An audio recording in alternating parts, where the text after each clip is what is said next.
penilaian aspek afeksi ya. Jadi yang sudah kita pelajari kemarin itu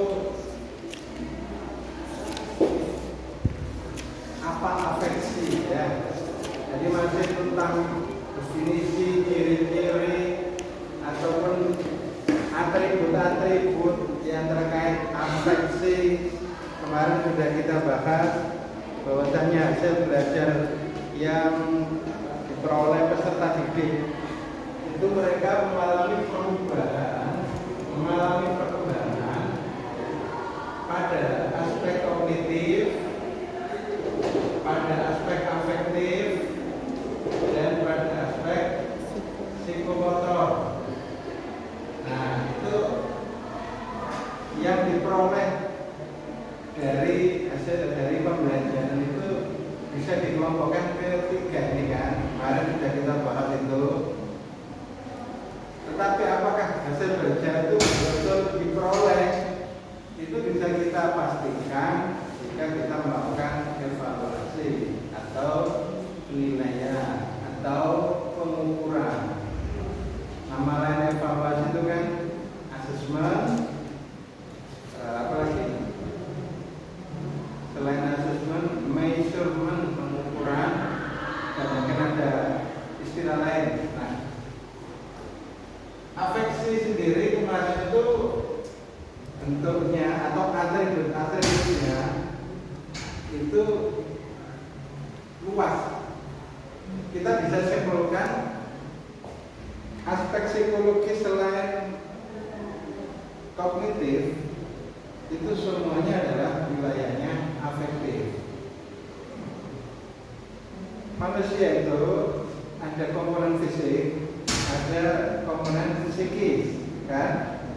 Atau psikologis. Psikis itu namanya psikologis.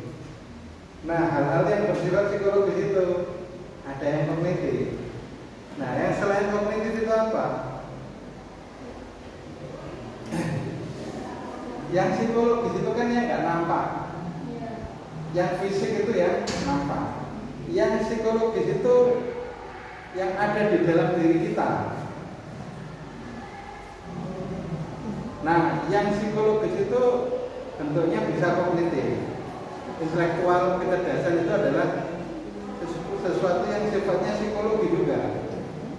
Nah, yang membedakan dengan afeksi, ya pokoknya yang bukan kognisi itu kita anggap sebagai bagian dari afeksi. Apa saja itu? Ya, karakter, moral, perilaku yang misalnya di drive oleh nilai-nilai, terus sikap, minat, perasaan atau emosi itu adalah komponen-komponen afeksi, ya. Jadi sekarang ini atau kita semua guru-guru itu pada umumnya bergulat dengan perkembangan psikis peserta didik. Ya toh, kamu sebagai guru kan jarang ngeramut fisiknya itu kan jarang. Seorang guru jarang ngeramut fisiknya anak didiknya. Yang diramut itu apa? Ya berarti bukan fisik, tapi psikis. Psikis itu ada kognitif intelektual, ada non kognitif intelektual. Nah, non kognitif ini kita sering sebut sebagai atribut afeksi. Apakah perasaan, emosi, marah, benci, dengki, hasud, iri hati, bahkan mungkin empati, itu adalah hal-hal yang terkait dengan afeksi.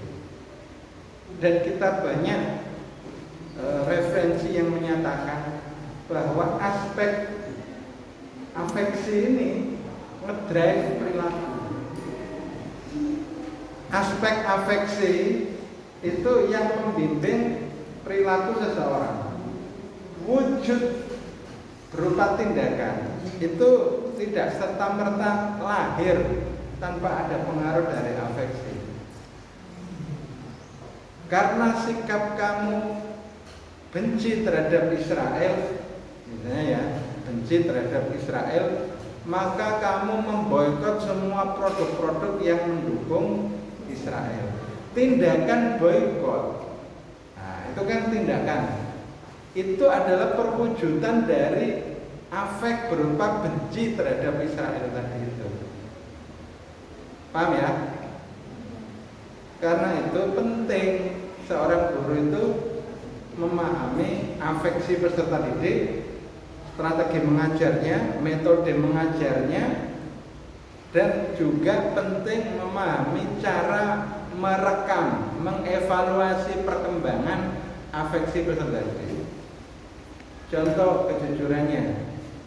Kejujuran peserta didik kita ini levelnya kalau 1 sampai 100 itu pada level berapa sih? Oh ternyata 60. Lo kok bisa tahu? Ya misalnya kamu sudah melakukan pengukuran, pakai apa?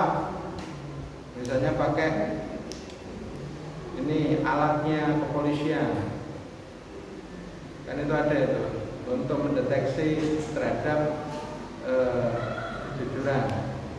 Jadi deteksi kebohongan. Nah,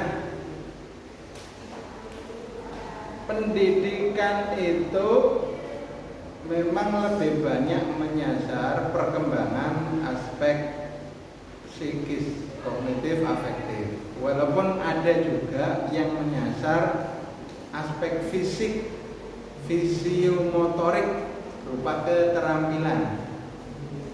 Nah, yang keterampilan seperti apa, Pak? Kita bahas minggu depan yang keterampilan. Atau kalau besok UTS ya berarti minggu depannya. Nah, yang sekarang kita bahas itu how to evaluate achievement in afeksi. Achievement itu apa ya? Peningkatan pada aspek afektif. Nah, karena itu kemudian kita perlu mengenal apa saja yang bisa kita gunakan untuk mengukur aspek afeksi. Instrumen atau alat evaluasi yang bisa digunakan itu apa saja untuk mengukur afeksi? Yang pertama yang sudah sangat familiar, yang sudah menjadi semacam pengetahuan umum ya, itu adalah skala sikap.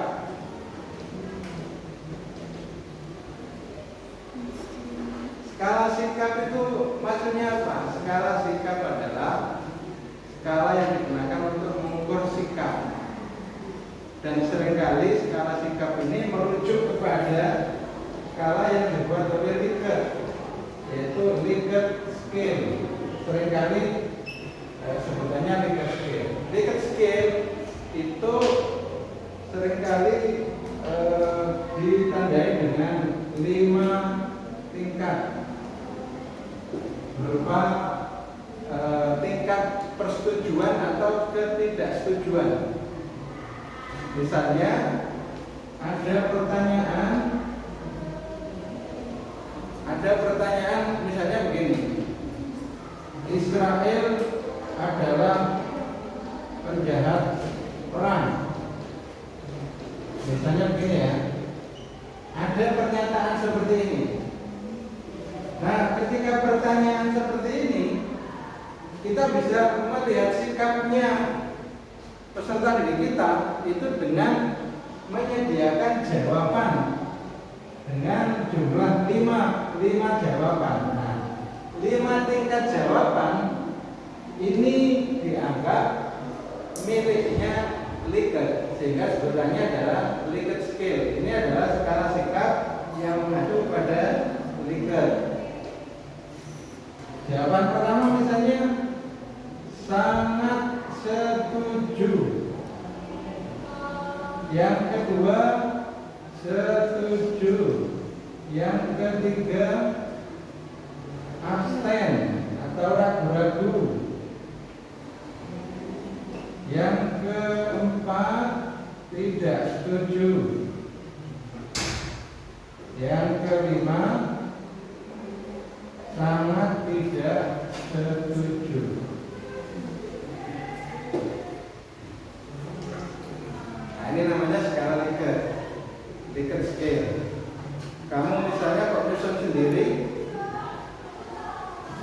terus modelnya kayak gini, ya mau tidak mau harus seakan-akan itu merujuk ke Likert scale. Tetapi Likert scale juga bisa menggunakan yang 3 tingkat. Hanya setuju, abstain, terus tidak setuju. Nah, ada yang hanya pakai 3 skala saja, tidak 5 skala. Nah, ini namanya 3 skala, ini 5 skala. Pilihan jawaban yang A ini menunjukkan sikapnya betul-betul selaras dengan pernyataan ini. Jawaban yang kelima, jawaban yang terakhir, sangat tidak setuju, menunjukkan sikapnya yang bertentangan dengan pernyataan di atas. Nah, ini adalah contoh skala sikap untuk mengukur ya afeksi dari peserta didik kita. Pertanyaannya, pernah nggak kamu mendapatkan kuesioner skala Likert di waktu sekolah dulu? Sering ya? Kalau sering, itu artinya guru kamu memang memiliki kepedulian untuk mengukur aspek afeksi.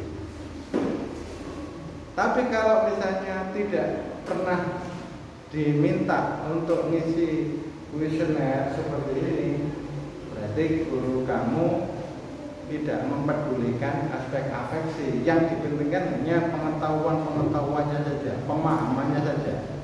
Padahal kadang-kadang atau sering terjadi orang itu menguasai ilmunya, menguasai teorinya, tapi tidak terdorong untuk menerapkannya. Contohnya adalah korupsi. Berapa banyak orang, atau mungkin kita bisa simpulkan, semua pejabat pasti tahu bahwasanya korupsi itu adalah perilaku buruk yang harus dijauhi. Teorinya begitu, pengetahuannya begitu.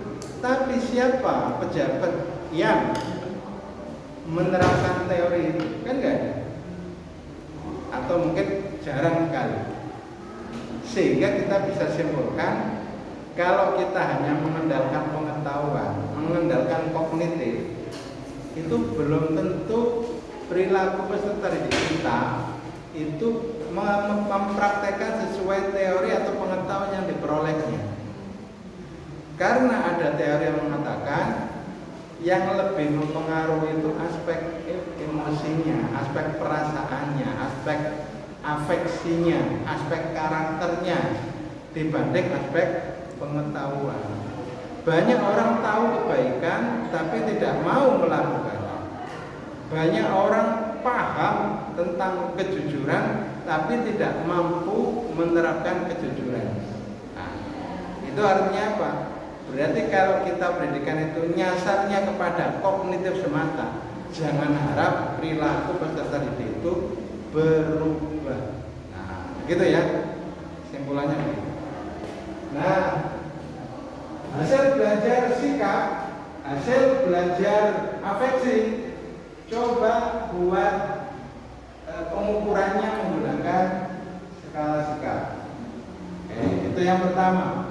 Kamu sudah mempraktikkan itu untuk penelitian kuantitatif kemarin, membuat instrumen survei, tapi tergantung variabelnya. Apakah variabel kamu itu aspek afeksi? Kalau iya, maka berarti kamu sudah menerapkan materi ini, gitu ya. Kalau variabel kamu bukan afeksi, ya nanti silakan cari atribut-atribut afeksi yang bisa kamu praktekkan untuk menyusun instrumen skala sikap. Oke, yang kedua, untuk menilai aspek afeksi kita bisa gunakan berupa interview. Nah,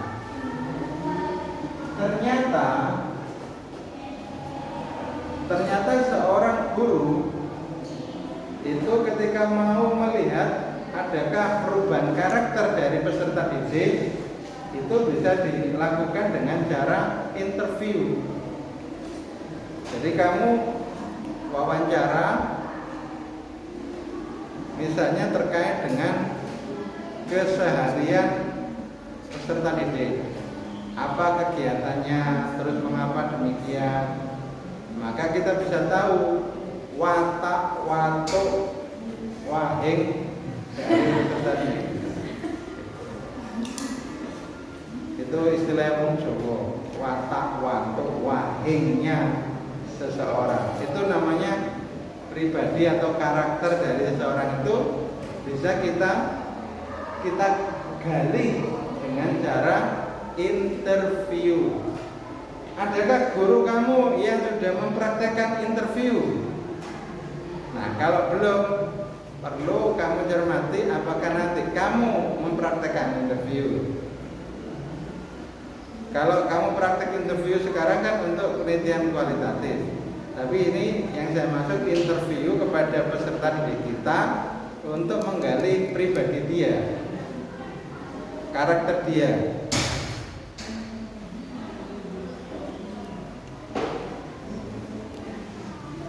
Nah, ini modelnya kayak psikiater, psikolog atau psikiater. Jadi guru itu juga bisa berlaku seperti psikolog. Sehingga kemudian dari interview itu kita bisa diagnosis, oh masalahnya apa. Tapi biasanya interview dilakukan oleh guru itu ketika murid itu bermasalah. Jadi setelah kejadian, setelah peristiwa terjadi, baru interview itu dilakukan. Seringkali begitu. Kesannya kayak psikolog, kayak psikiater, atau bahkan kayak penyidik begitu. Nah, sebetulnya interview ini ya tidak harus menunggu peristiwa terjadi. Karena gejala dari karakter atau pribadi peserta didik kita itu sudah nampak. Gejala murid kita ini pemalas atau tidak? Kamu kira-kira pengen nggak generasi muda ke depan itu malas-malas? Ada nggak andil kamu supaya murid kamu tidak jadi pemalas? Kamu tahu berapa persen malasnya si anak ini di anak didik kamu di sekolah itu?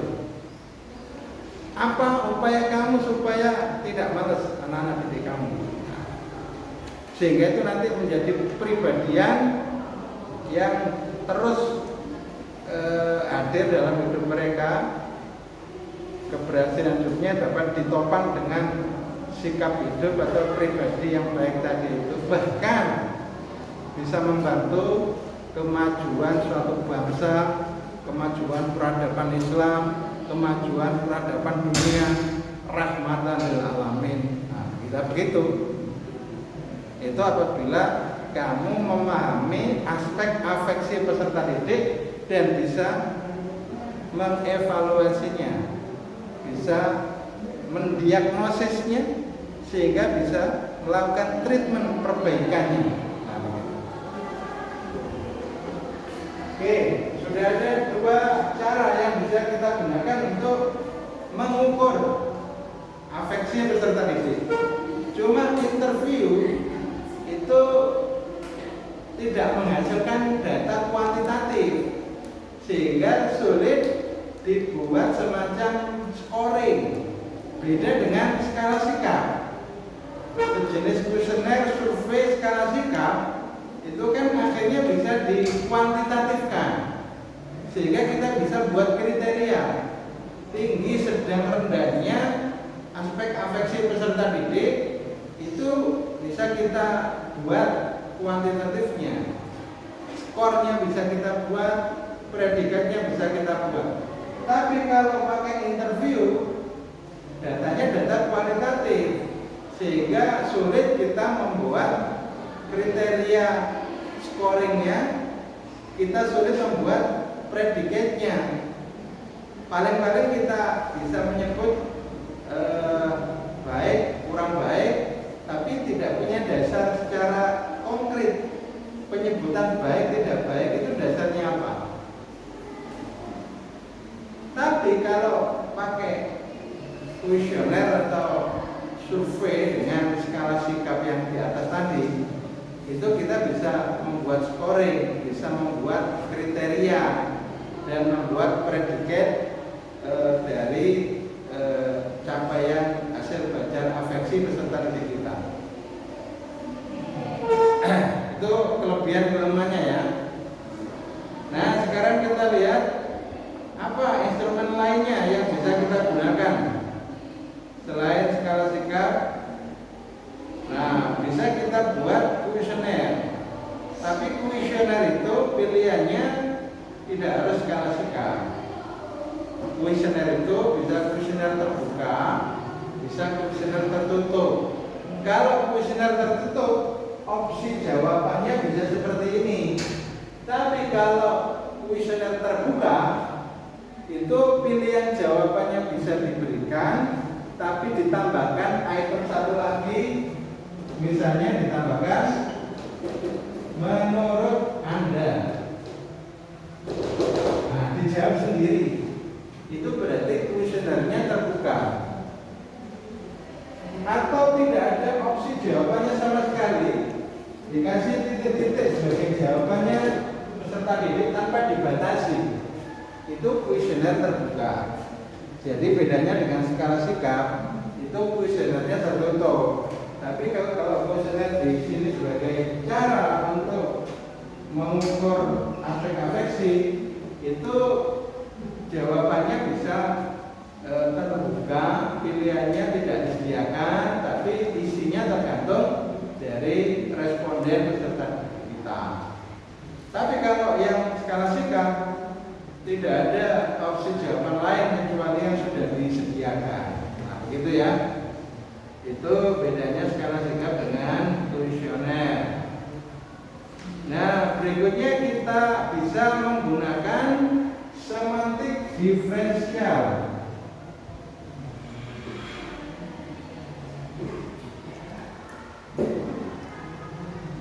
Kata yang berbeda, kata yang berlawanan. Jadi misalnya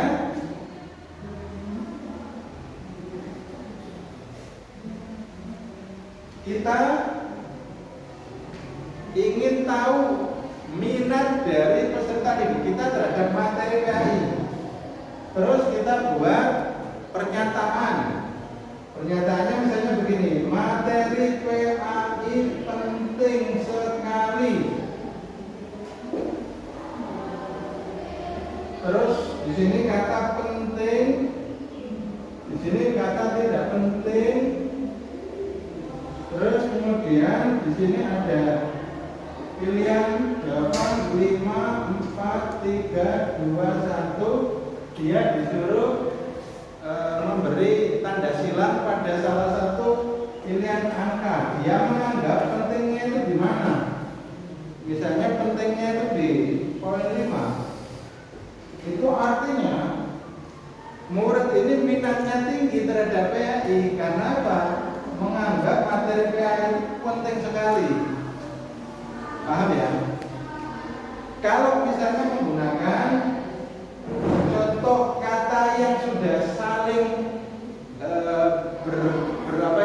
bertentangan, itu misalnya baik, terus ini buruk. Materi PAI itu baik atau buruk? Di sini ada pilihan angka 5, 4, 3, 2, 1. Kalau dia ngasih 1, itu berarti menganggap materi PAI itu nggak baik bagi dirinya. Itu artinya apa? Minat dari peserta didik itu sangat rendah terhadap materi PAI. Ini jenis instrumen yang disebut sebagai semantik diferensial. Ada pertanyaan atau pernyataan begini, guru PAI titik baik jahat. Itu kalau kemudian dia pilih angka 1, wah itu kayaknya males kalau mau sekolah itu ketika guru PAI yang ngajar. Kenapa? Karena menganggap guru PAI-nya itu jahat.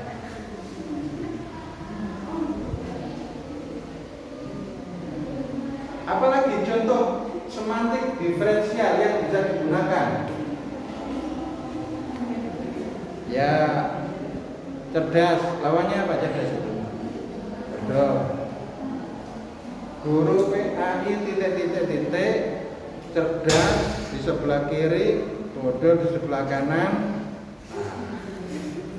Itu misalnya menilai seseorang menggunakan semantik diferensial. Apalagi contoh kata-kata yang saling bertentangan yang bisa kamu gunakan nanti untuk membuat instrumen dengan jenis semantik diferensial. Panjang lawannya pendek. Misalnya wawasan guru PAI panjang pendek. Nah, itu bisa begitu.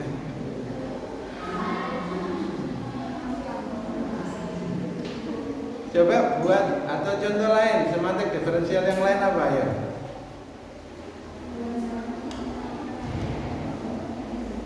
Manis, satunya pahit. Masa begitu? Satunya menyenangkan, satunya menjengkelkan. Nah, bisa begitu. Nah, menyenangkan atau membosankan. Pengajaran guru PAI bagian kirinya menyenangkan, bagian paling kanan membosankan. Nah, itu bisa. Yang konsisten, kalau pakai angka 5 ya 5, pakai 7 juga boleh. 1, 2, 3, 4, 5, 6, 7 atau dibalik 7, 6, 5, 4, 3, 2, 1. Ya, boleh juga. Asalkan tadi itu ujung kiri adalah predikat positif, ujung kanan predikat negatif. Boleh dibalik, ujung kiri predikat negatif, ujung kanan predikat positif. Tetapi harus cermat. Cermat itu angkanya mendukung variabel atau enggak, itu nanti yang harus dicermati, nilainya positif atau negatif. Kamu ngerti nggak? Ini nilai negatif sama positif dari skor yang dipilih tadi itu? Ngerti ya? Waktu buat kuesioner kemarin kan sudah ada positif negatifnya kan? Nah, itu juga harus diterapkan pada pembuatan instrumen tes dengan jenis semantik diferensial.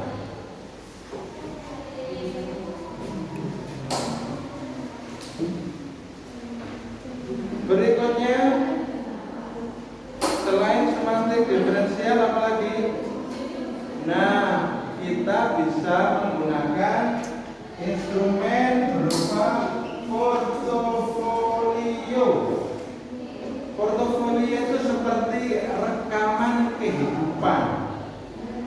Jadi rekam jejak dari setiap orang itu yang kemudian dihimpun data-datanya. Nah, itu namanya portofolio.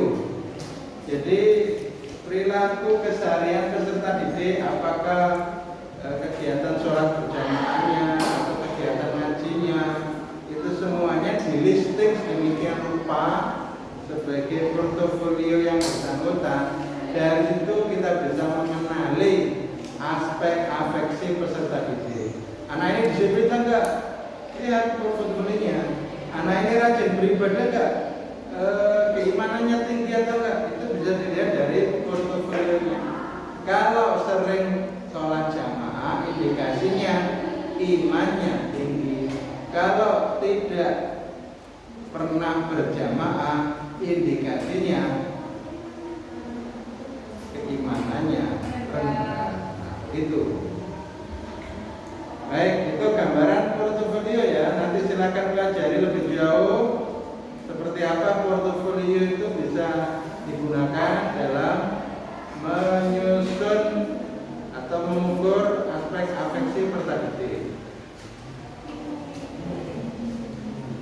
berikutnya,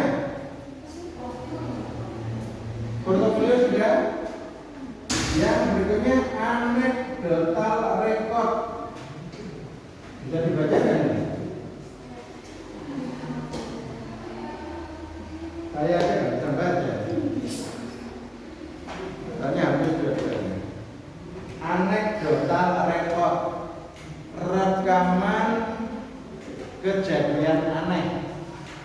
Anekdot itu kita kan sering anggap itu sebagai kelucuan. Anekdotnya ini begini, anekdot ya.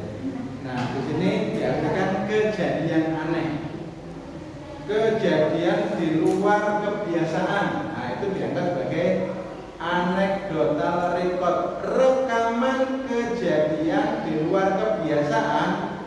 Itu bisa juga sebagai alat untuk menilai afeksi dari peserta didik.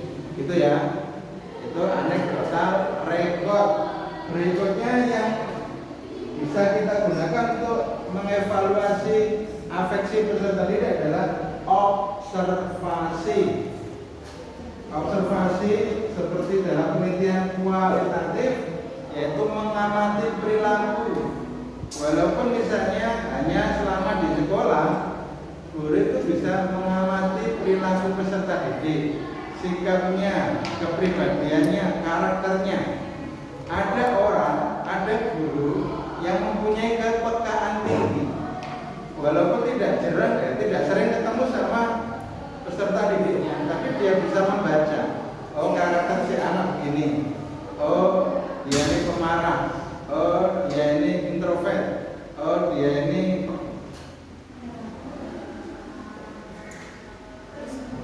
ya suka main game mari-mari seharian. Kok tahu? Private YouTube karena nggak pernah tidur.